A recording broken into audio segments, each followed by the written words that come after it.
We've got consumer sentiment coming out from the University of Michigan right now for the month of April. 63.5 is the reading. That's bang in line with estimates here. I believe this is the final read, if I'm not mistaken. 68.2 current conditions and 60.5 for expectations. 1-year inflation expectations at 4.6%, which coincidentally or not, is right where we saw PCE at the core level today, year over year for the month of March. So it looks like consumers have their finger on the pulse, actually, of what's going on with inflation right now. But it's interesting that they expect that to be the inflation a year from now as well. And some of the commentary that we are seeing from the report, consumers still perceive relative strength in labor markets and incomes, but signs of weakening labor market expectations have emerged. Also, the report talking about uncertainty over short-run inflation expectations, which rose this month.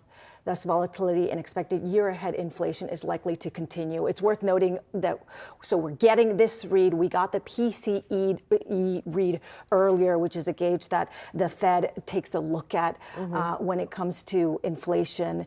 And there still seems to be a little bit of room for just a little more tightening, perhaps.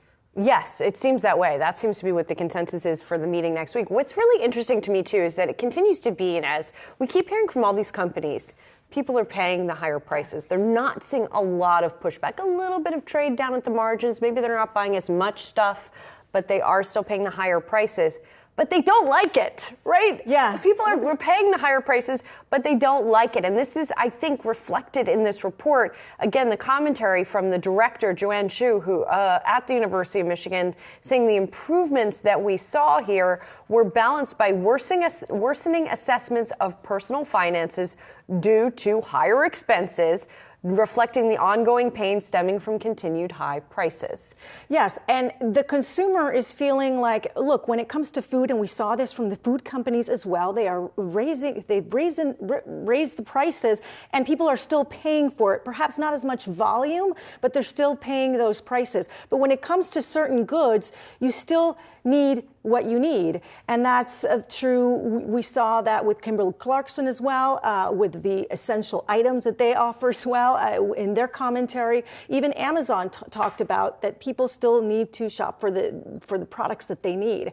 Right. As you mentioned, they don't like it. Right. They don't like it. And there is some stuff that's moderating, right? One story that caught our eye this morning from CNBC, they cited a market research firm called Urner Barry saying wholesale egg prices could fall to as low as $1. That's not what we're paying, but that's the wholesale on the wholesale level. So, I mean, I guess at least we're getting relief on eggs. Yeah, and Brian Sage is going to be really excited about that, I'm sure.